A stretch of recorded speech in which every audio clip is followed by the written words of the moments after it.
कई हजार साल पहले हमारी धरती भयानक और हिंसक जानवरों से भरी पड़ी थी। चारों तरफ डायनासोर और उनके ही जैसे कई विशाल जानवरों का राज था। उसी समय आज से 10 लाख साल पहले आज के आधुनिक स्लॉथ के पूर्वज भी इस धरती पर मौजूद थे, जिसको जायंट ग्राउंड स्लॉथ कहा जाता था। जायंट ग्राउंड स्लॉथ का कद लगभग हाथी के आकार जितना बड़ा हुआ करता था। आज के दौर पर पाए जाने वाले स्लॉथ को हम सभी ने जरूर देखा होगा। आज पूरी दुनिया में स्लॉथ की करीब 6 जीवित प्रजातियां मौजूद है, जो एक डाल से दूसरी डाल पर कूदने में माहिर होते हैं। इन स्लॉथ को बहुत ही आलसी प्राणी कहा जाता है। चलिए जानते हैं स्लॉथ के बारे में कुछ रोचक और मजेदार तथ्य। स्लॉथ छोटे और मध्यम आकार का स्तनधारी प्राणी है, जो हमेशा पेड़ की डाल से लटकते हैं। आज स्लॉथ पूरी दुनिया में सिर्फ दक्षिण और मध्य अमेरिका के जंगलों में ही पाए जाते हैं। स्लॉथ अपने जीवन का ज्यादातर समय ऊंचे पेड़ की डालियों पर ही बिताता है, और वो सिर्फ तभी नीचे आता है जब उसको मल त्याग करना होता है। हमारे दिमाग में सवाल जरूर आता होगा कि आखिर वो इतना समय पेड़ पर ही क्यों बिताता है, जमीन पर क्यों नहीं उतरता है। क्योंकि इसके पैर के पंजे में लंबे और मुड़े हुए नाखून होते हैं, जिनके कारण वे जमीन पर तेज भाग नहीं सकता है और शिकार हो जाने का खतरा रहता है।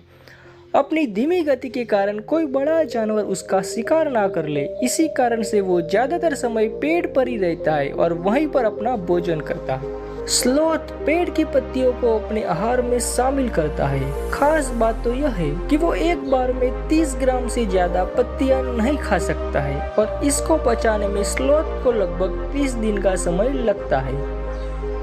स्लॉथ अपने जीवन का 90% भाग पेड़ पर उल्टा लटक कर ही बिता देता है। स्लॉथ एक शाकाहारी जीव है। स्लॉथ का वजन करीब 4 किलोग्राम के करीब होता है। स्लॉथ आकार में और रहने करने में ज्यादातर कोआला की तरह ही लगता है। स्लॉथ की गिनती दुनिया में मौजूद सबसे ज्यादा आलसी जीवों में होती है। स्लॉथ की जमीन पर चलने की ज्यादातर स्पीड 3 मीटर प्रति मिनट होती है। स्लॉथ अपने सिर को 270 डिग्री तक घुमा सकता है। स्लॉथ पेड़ पर लटकते हुए ही सो जाते हैं और दिन में 15 से 20 घंटे तक सोते रहते हैं, और रात के वक्त टहलने के लिए निकलते हैं, पर वो बिना जरूरत पेड़ से नहीं उतरते। ज्यादातर स्लॉथ का शिकार तभी होता है जब वो मल त्याग करने के लिए पेड़ से नीचे उतरते हैं, क्योंकि वो तेज गति से भाग नहीं सकते हैं। स्लॉथ के दुश्मन में सांप, जगुआर, शिकारी पक्षी और अन्य जंगली बिल्लियां शामिल हैं। वैसे तो स्लॉथ का जीवन काल 30 से 40 साल का होता था, लेकिन आज लगभग 40% स्लॉथ को इंसान सेल्फी लेने के लिए पकड़कर ले जाते हैं, जिनके कारण उसका जीवन काल सिर्फ 6 महीने का ही रह गया है। यदि ऐसा ही चलता रहा तो एक दिन स्लॉथ की प्रजातियां इस धरती से विलुप्त हो जाएंगी। उम्मीद है आपको यह जानकारी अच्छी लगी होगी। यदि आपको वीडियो अच्छा लगा है तो अपने दोस्तों के साथ इसे शेयर जरूर करें और हमारे इस चैनल को सब्सक्राइब करें। धन्यवाद।